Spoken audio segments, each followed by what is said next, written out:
Well, hello my friends. Alfredo here, the Rebel Turner.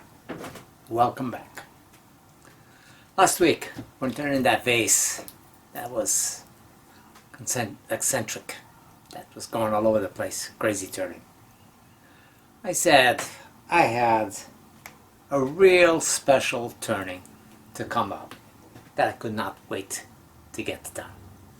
Now, this turning is going to be something that requires precision, requires you flipping it at least maybe 8 times. So, and I'm not going to say that it's never been done. I know that the design I'm going with, I've never seen. It's going to be a bulging vase out of a cube.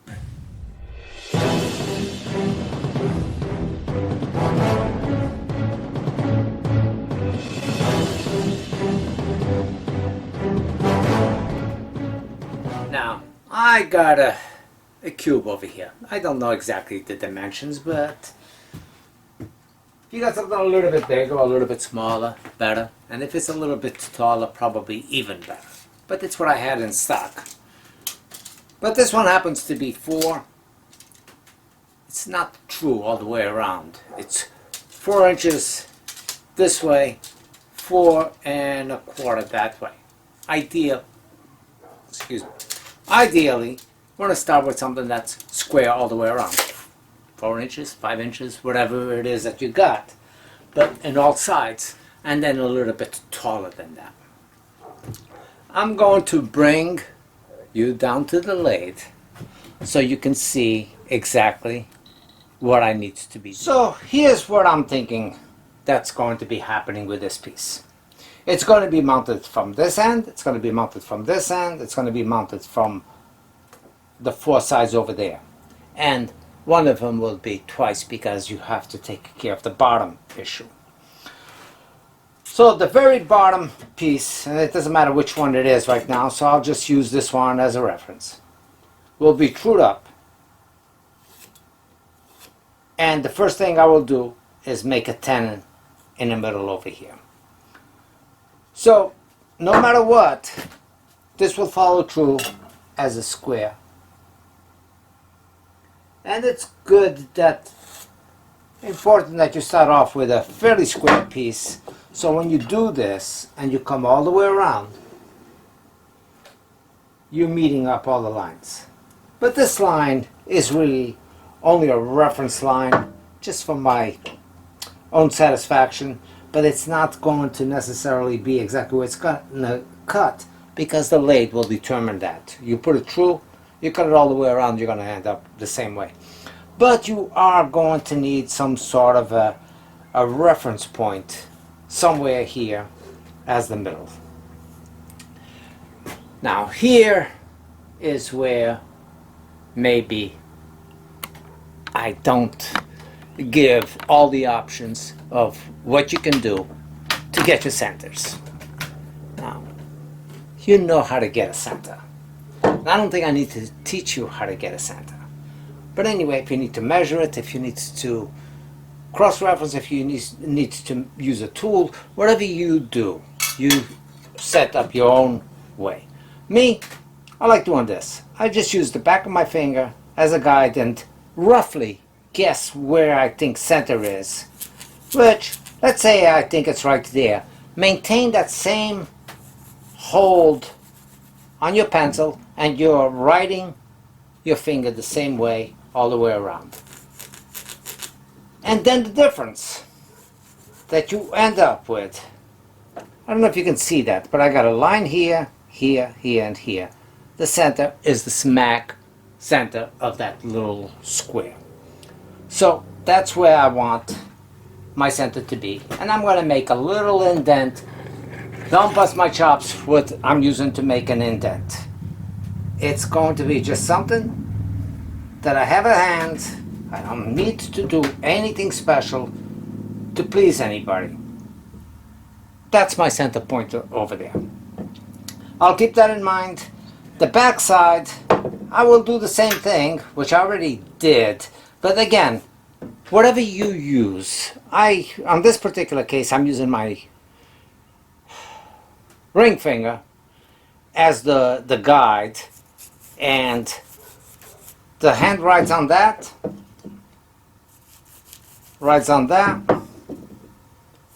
Now you can see I'm coming up with a big difference on this one, but it doesn't matter. The difference will be the center. So that right there will be my center for the spur drive.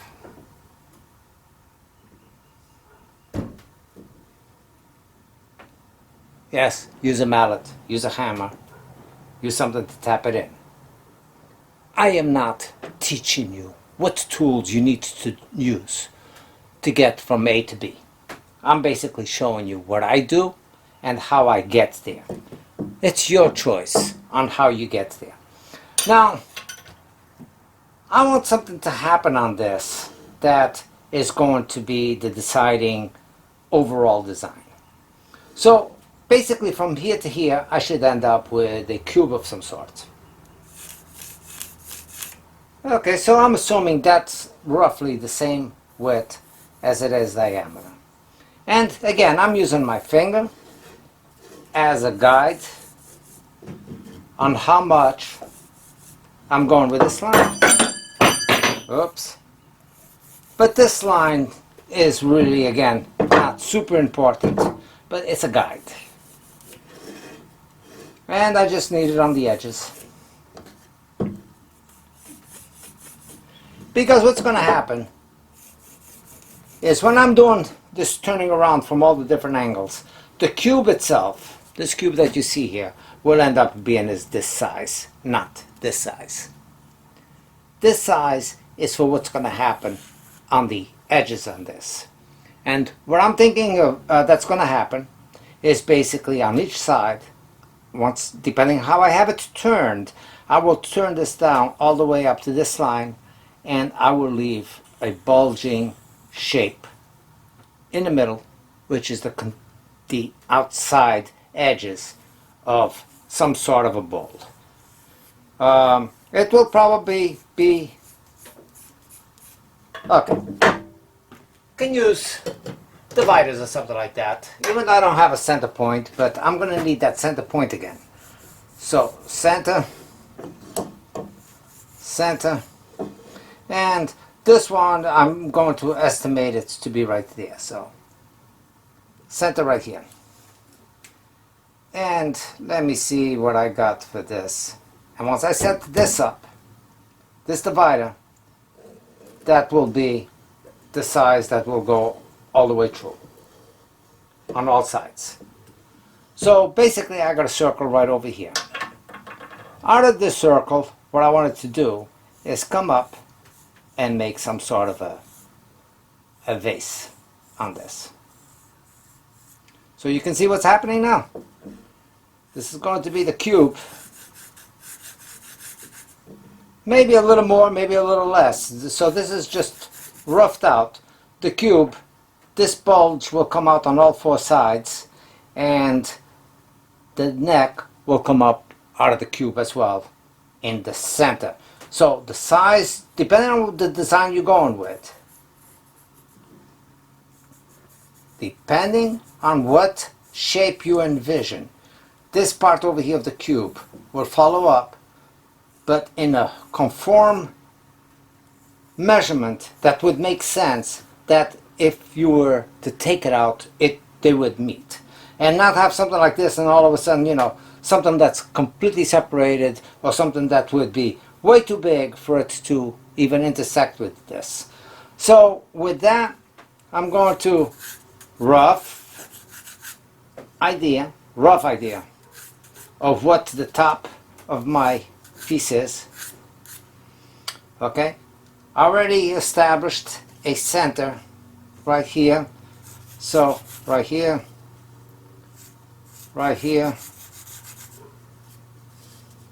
and right here. Center, there, there, there, and there. And there's roughly my centers for all these. So from the center, and again, I can verify just by going to get my lines on the outside. Draw. Well, that's way off. This side is smaller, that's what it is. So like I said, these sizes, it will help you, will go a long ways if you have a true square. Okay, so that's one. I know I already drew this one, but I know that the size is going to be a little bit smaller actually.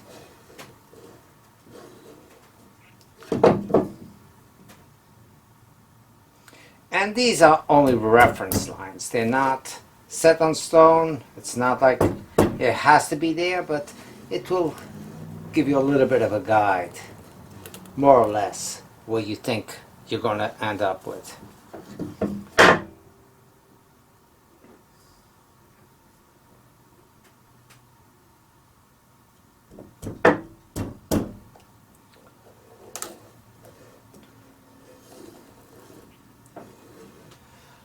Now ideally, the reason why I have this is because ideally you want to be setting, and all these things have to come up on the same parallel from each other.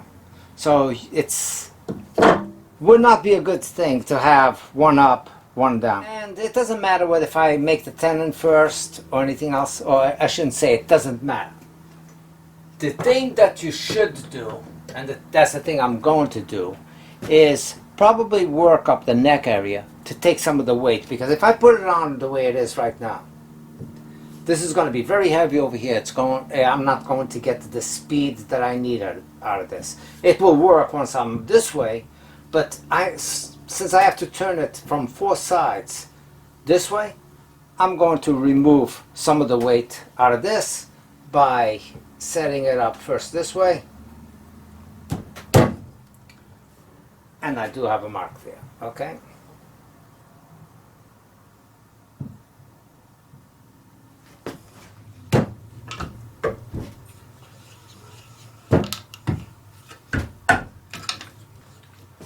Now, like I said, the way I got it right now, I can set up the tenon, and I can take a good amount of this and create a neck shape and remove some of this bulk that's out of here.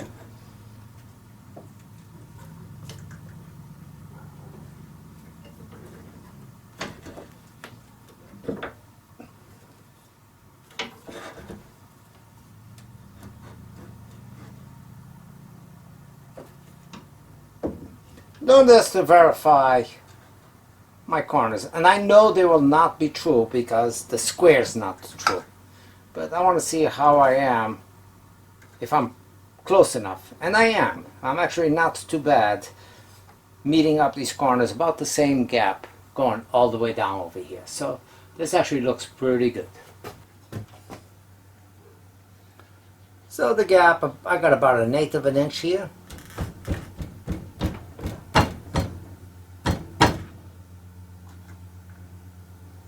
That's 1/8 there, there, and there. The only difference I actually have is this one spot right here, which is further in. But all the other ones are pretty square to the way I got the tool rest.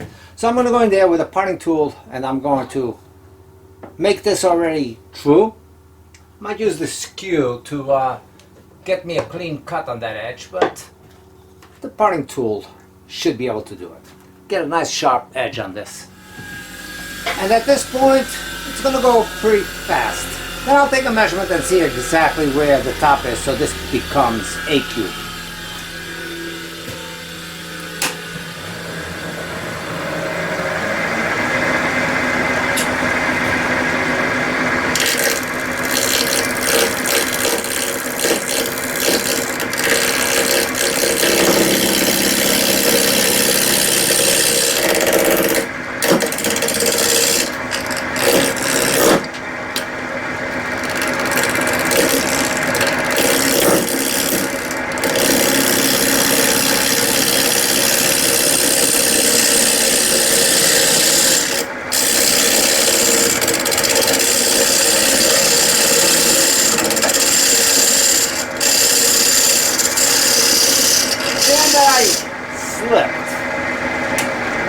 Seeing that I slipped with a tool over here, I might have damaged the outside edge. Right there and right there. So I'm going to just reverse my thought and make this the top and start over again and make a clean tenon on this side. It's the same thing, it's just reversing the process.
Now don't forget, the square is going to be where it finishes off at, not the full width. Don't come up the full width. So if you end up with basically a 3-inch, which is roughly what I got here, when you get to the top, it should be about a 3-inch if your piece is coming from the bottom. So this will be a 3x3 cube, and the 3x3 cube will have this piece coming up on the 4 sides and the neck. So I'm gonna go 3.5 because of the base. The base, I figure the bowl will sit over here. It will give me this type of a look only by eye. You're not going to be able to see that. Only when it gets out here will you see the ball, but you could get that illusion out of it, if you know what I mean. And then only on the top you will see the perfect circle, and it will come down and make a neck. So I'm going to get that 3.5 inches, and that will be the top of my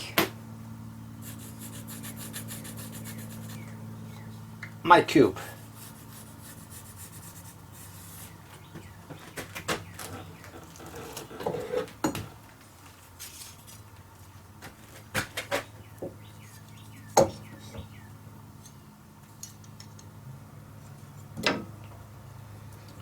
And again, this is only for a guide. Nothing is ever set on stone on this.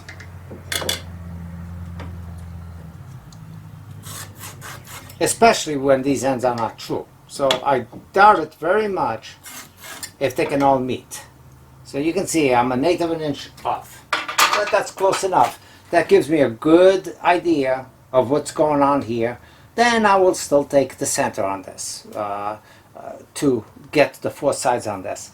I know once I flip this up on the sides, it's going to be a lot of wobbling, even though I'm taking some of this down. So that's the part of this particular turning.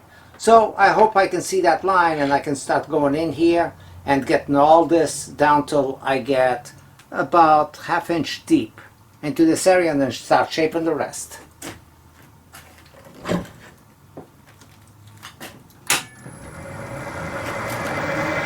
I can see that line nice and clear.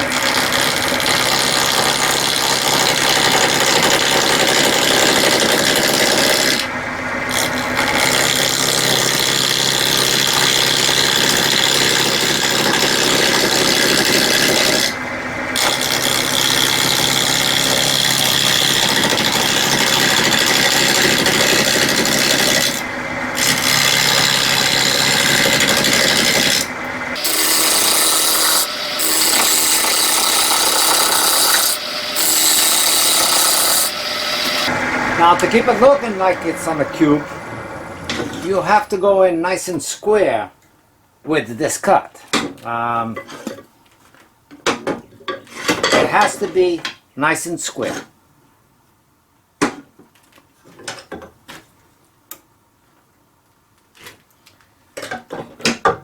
And I'll continue with the bull gouge that I'm using and just go in straight in.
And because of the size of the piece, which is going to be fairly small, smaller than what I would want it to be, I'm going to take this down to about here and not going to utilize this whole length. I don't want this much coming out of this piece. I don't want this to look like a decoration to it. I want this to look like it's part of it, like the vase was embedded inside of this. I still got a ways to go over here as well though.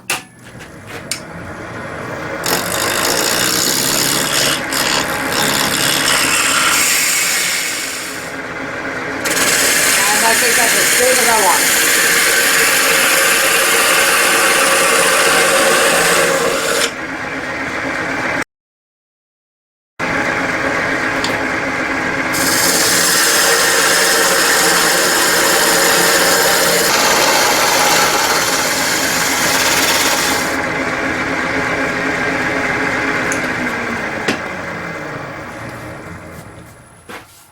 Again, because this is going to be top heavy on this end, I'm actually going to turn it around, put it on a tenon, hollow it out so I can remove some of the weight before I start playing with the four sides on this.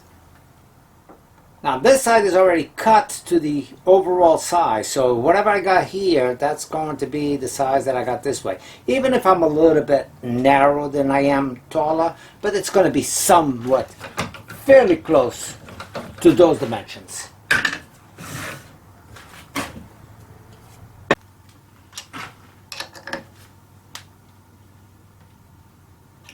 So I'm going to take this completely off, drill it out, and hollow it out like it's a ball-shaped vase, I'm sorry.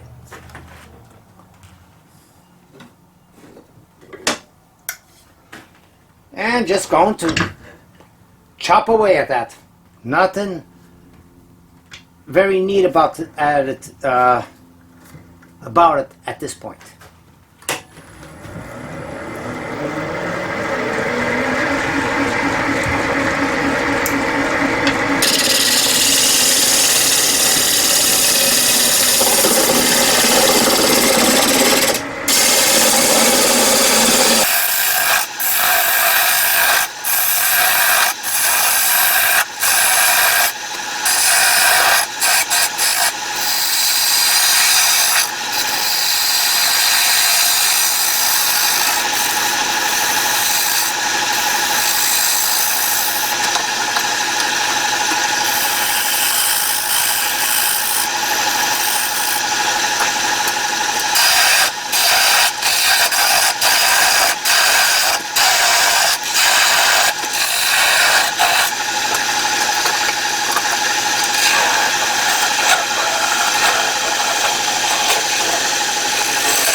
5 inches.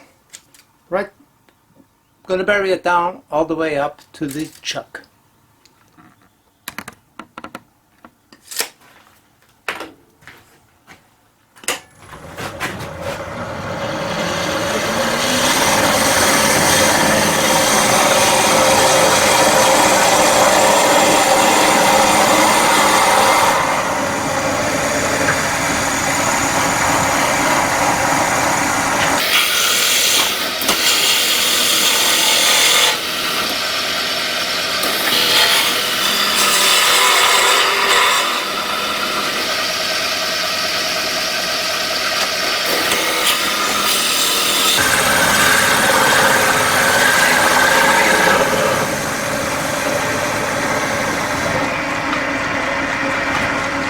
I will relieve some of the front before I start, before I keep going on with this drill bit, because it builds up a lot of heat inside.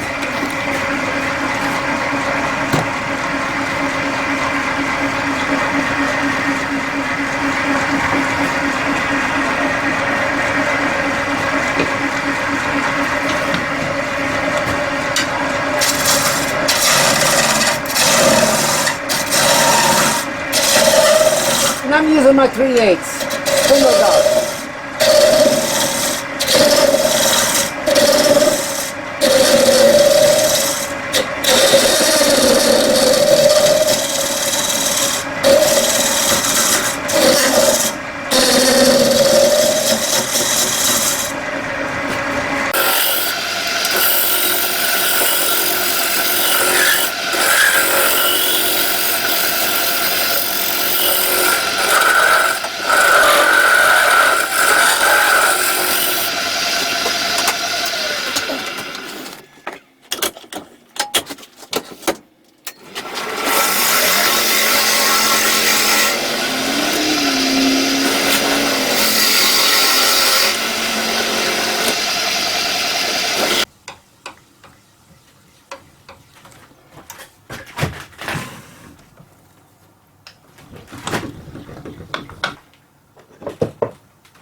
I'm going to go to my round carbide cutter. Very aggressive tool.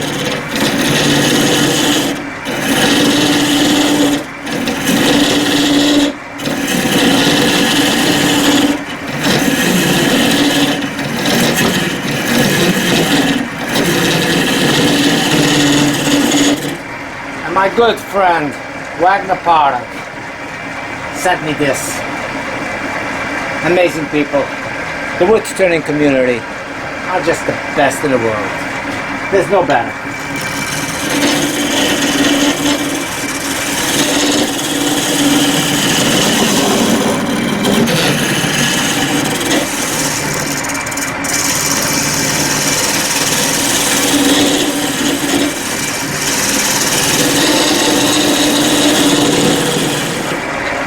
I believe that's about it.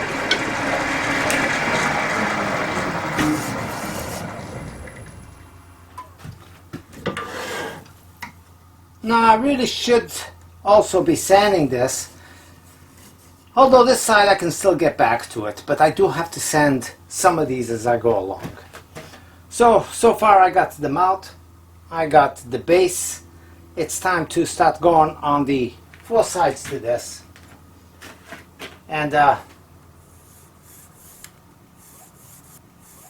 offset it. Temporary lines to get my center line on this. So from what I see is this comes out bulging quite a bit. So I will take this down to about here, here, to continue the square,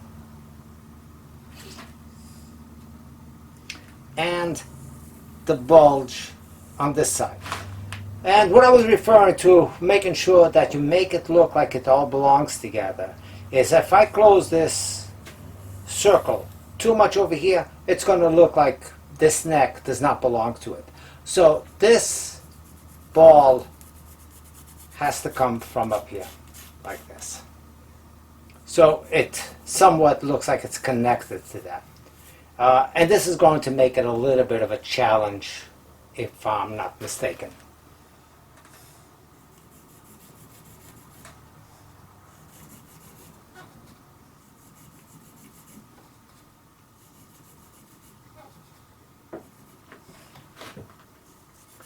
Okay, that's pretty close. Let's see what we got, because now I'm going to be going between centers and not on this anymore. Pretty much the rest of this turning is all going to be done between centers.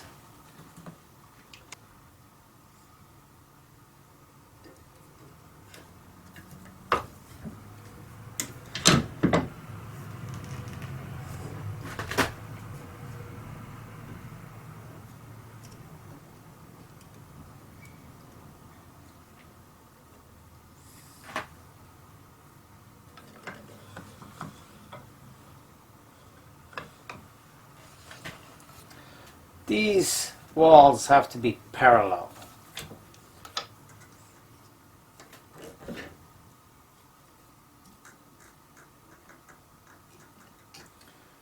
So I'm a little bit close on the top.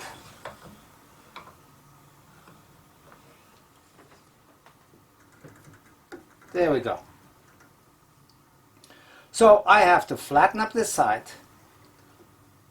to about here and start bulging this up. Let's see how that works.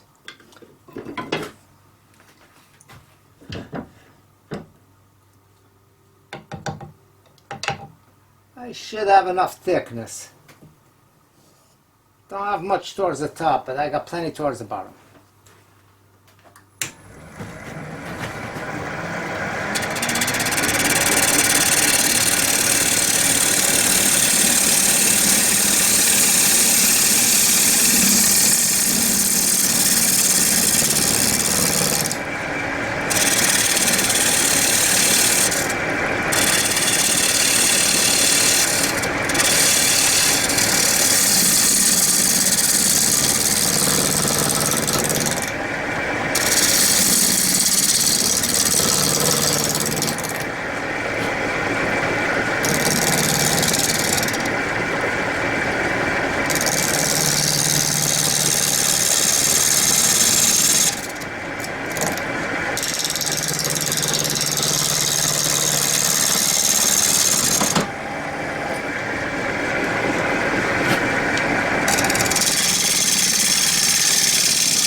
I don't even know if this will be possible to look like I discussed, where it's coming out of a cube.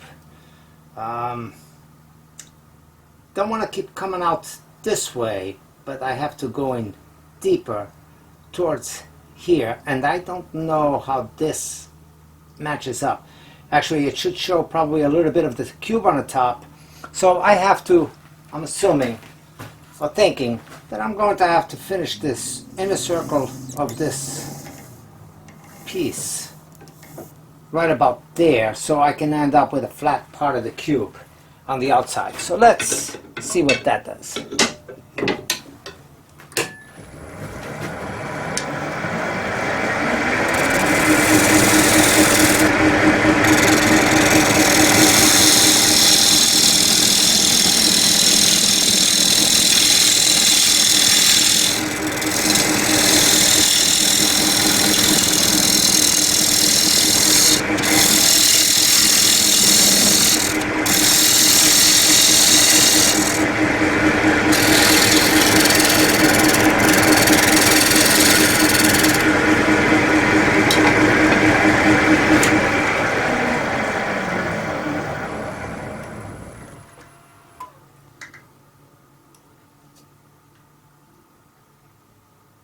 Okay, this profile, if you can see that from overhead. So if you look at this, that's pretty good. This profile looks like it's meeting up to this one. So it doesn't look like something that was afterthought. If I kept going with this cut all the way through, it would meet over there. So that's pretty good. I don't think I'm going to get much better than that. So basically, I'm going to use this as a guide on how far I'm off from this neck over here, and I will have to judge and see how close I am to making this happen. So that's side one. Side two will be exactly the same. Now at the end, I will decorate those pinpoints that were set up on this. Now, I know that the piece wasn't true to start off with, but that's the center axis of this. So regardless of this coming out a little bit, I am going to trust that my line this way is perfect.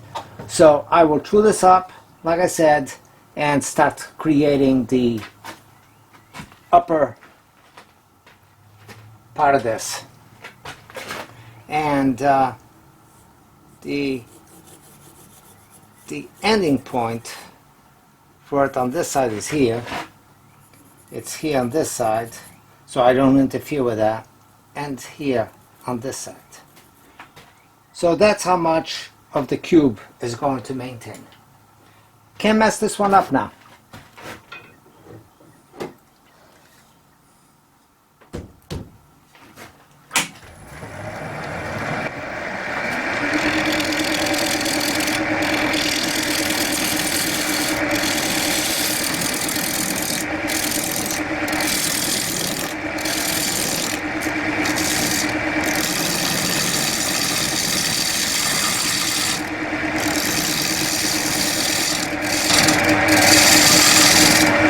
Stop it once in a while. I can guide more or less what I got going on if I'm standing right in front of this, but it's important to be seeing. So you can see I got to go down maybe another 1/4 of an inch. That's it. That is down into the middle.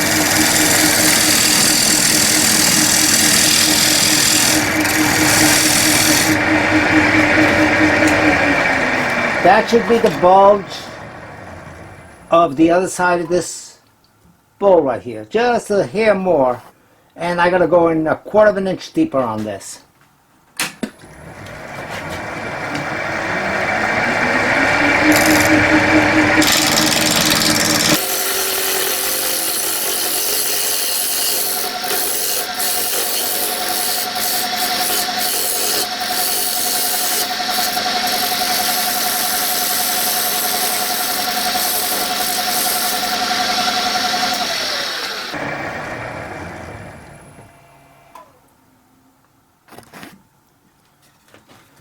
got another 1/8 of an inch, and then I gotta just shape that.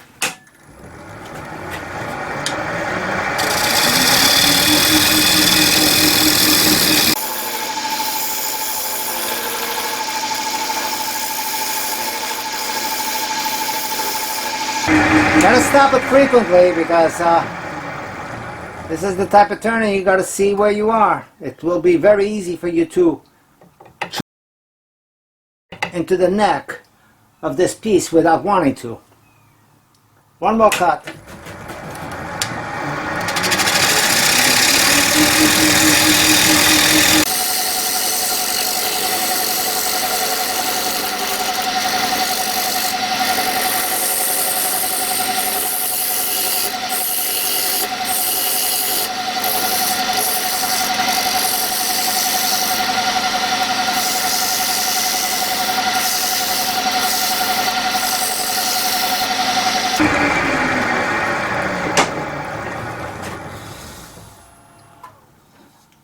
That's good. I'm right about there. Just a hair lower than this one. The profile on this one is going in a little bit. I gotta feather this out a little bit so it looks again like it's all part of the same.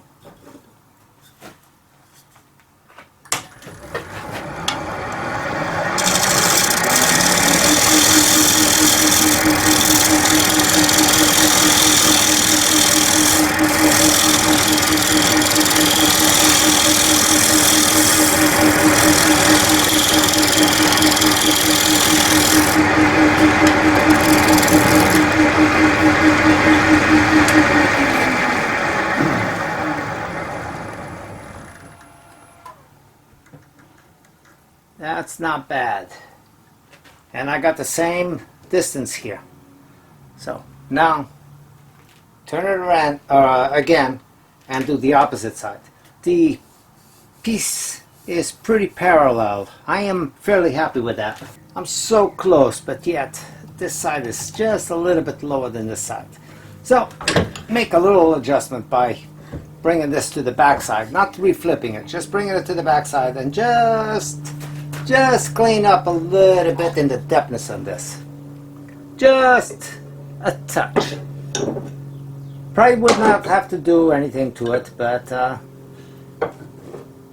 seeing that I'm working on it and I like to get it as close as I can, then that's what I need to do right here. It just has to drop a 1/16 of an inch.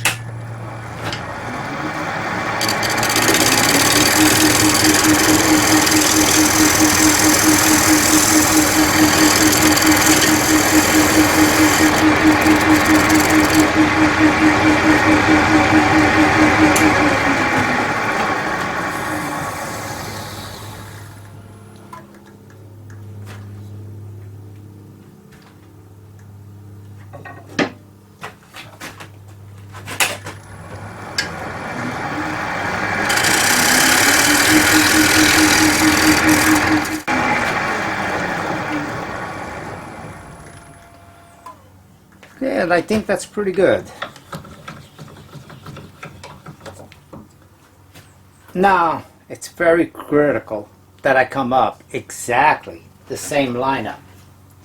Very critical that what I got here is exactly where I'm going to line up here. I can wiggle the first point, but regardless, this point has to be identical to this point. And you will see what I do with this indent a little bit later on. So, and I think that my marks that I've already given on this are fairly accurate. But before starting to turn, I will verify. And verify by putting my tool rest in there, and I'm going to start off true with one side.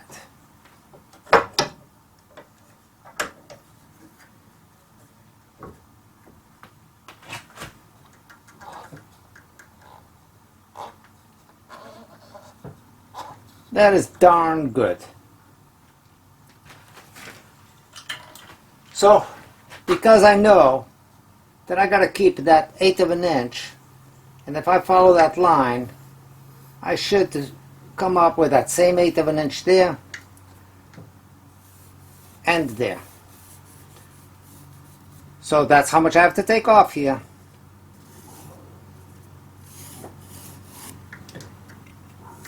Okay? I'll go up to that line, and this side will end up being the same thing. It will come up to here, all the way around, and do it, but I will flip it over when it comes to me doing that side. And then I will finalize this by putting it back on the chuck, finalizing the hollowing it up on the inside, and start cleaning it all up. And like I said, this part over here, I'll probably do a little insert on each one of these 4 sides.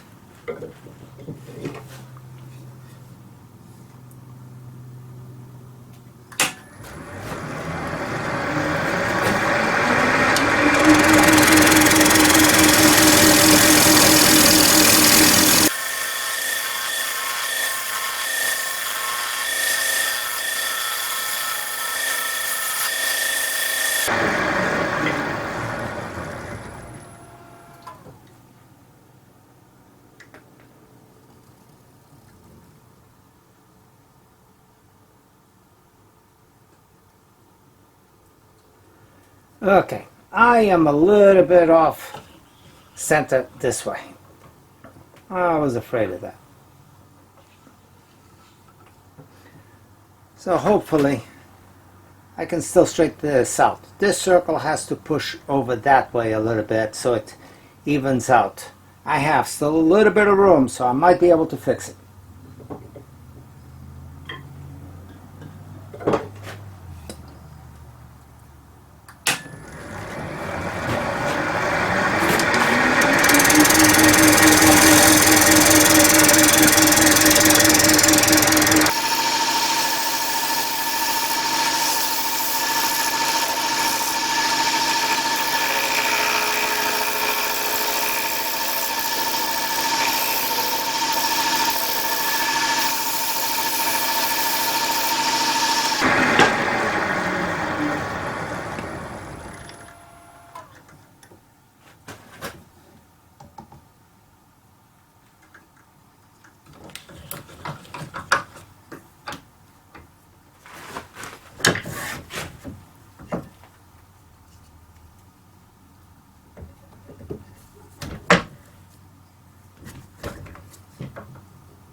Actually, that should have done it.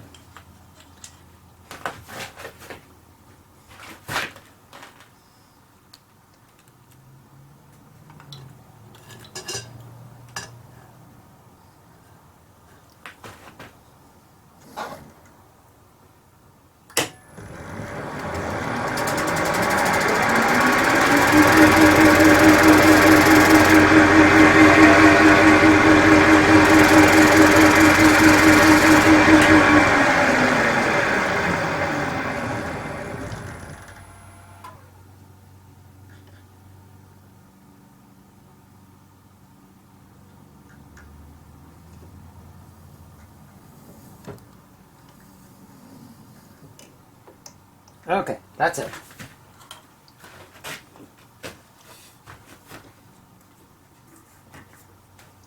And again, so I got some sort of a guide to be seeing. I won't pass up that line. I'll just go up to it, sneak up to it slowly, and then see what I need to do, finalizing it.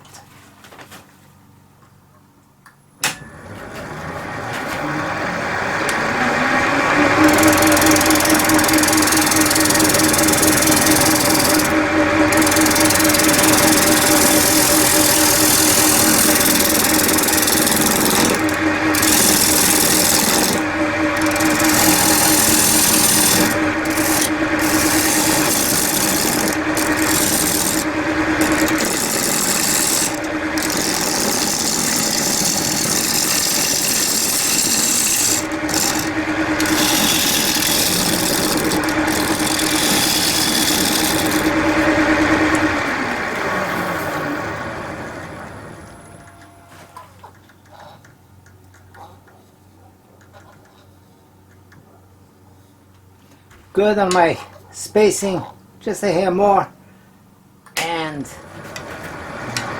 just finalize that.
Well, the finish on the outside of this has to be a spray on or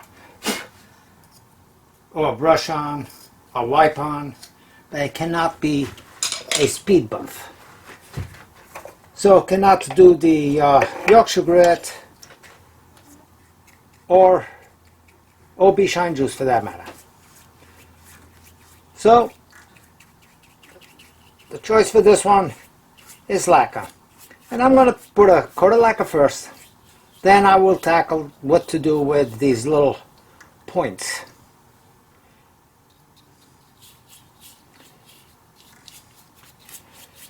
And this will take a couple of coats because this should be a nice glossy finish on this piece. Why? Because there's nothing natural about it. It's all machine. It's all done on the lathe. There's no natural characteristics out of this wood in here other than this little knot, and that's only a little piece of indicating that in fact it is still wood.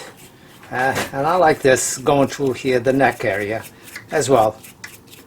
But this is the illusion that I wanted, and I think I got it, was an emerging or a bulging vase from a cube.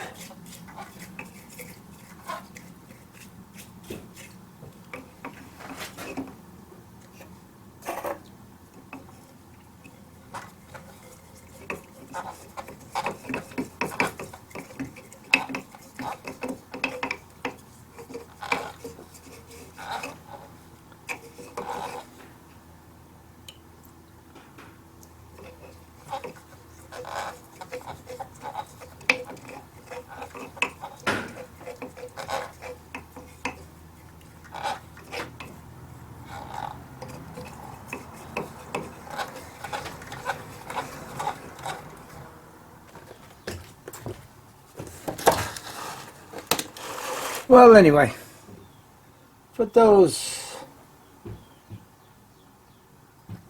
points there, I'm going to make a little plug.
Well,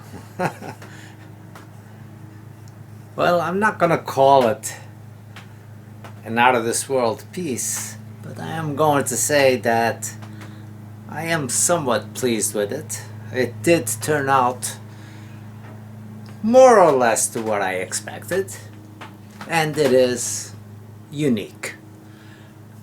I am not too crazy about having to fill these in. Next time I'll probably put a sacrificial block on each side so I can have those indents, and then at the end take them off and just lightly sand it without having the point from the live center or the spur drive for that matter. But it works for the purpose that I did. The whole thing behind this was trying to achieve in a way that it would look like these pieces are continuing up to the top and the bottom of the vase. So I think that I achieved that, because this point, if I took off this little sharp edge, would probably meet up with this contour of the neck. The base, well, you know, it's got a little spiral in there. Now, that spiral,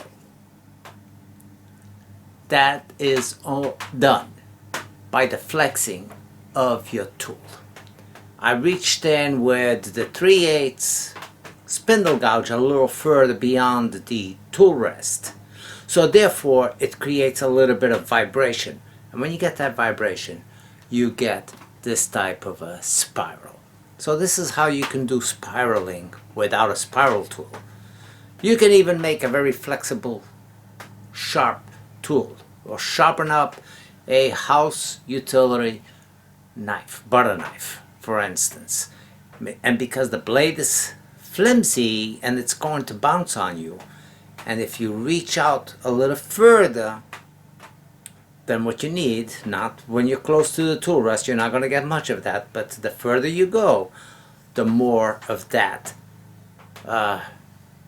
chatter, I guess, that you get.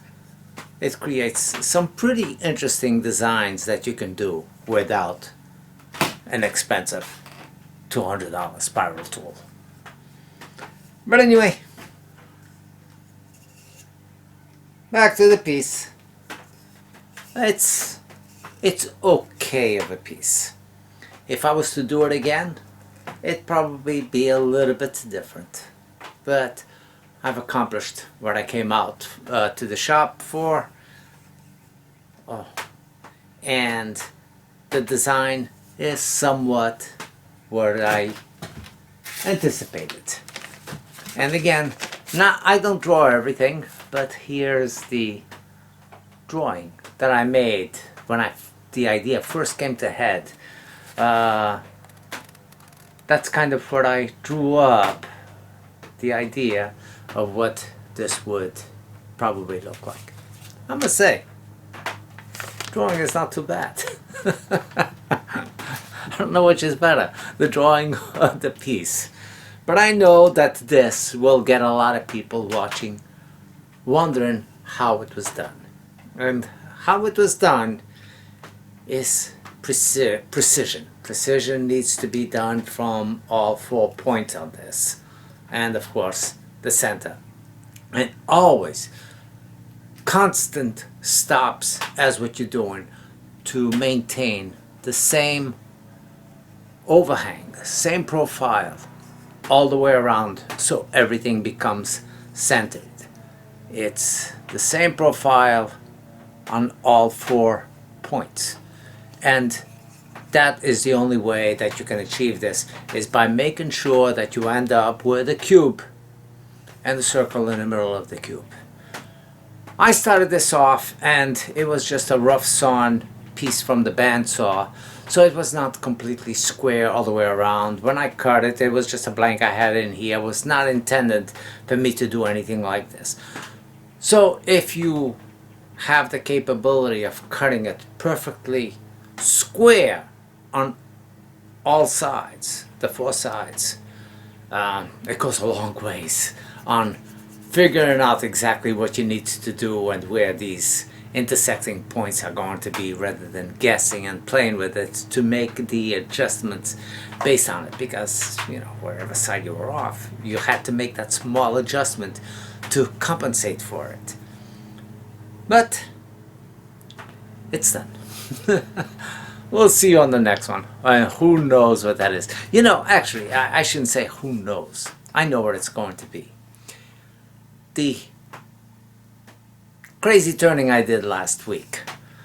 So many of you commented on how nice it looked with that fisheye look that I had on the bottom. Well, that's not the end of what that design can do. So I have a couple of ideas that I want to play with that idea and see what comes up out of it. So you'll have to come back and see what the Rebel Turner does next week. Take care. We'll see you again.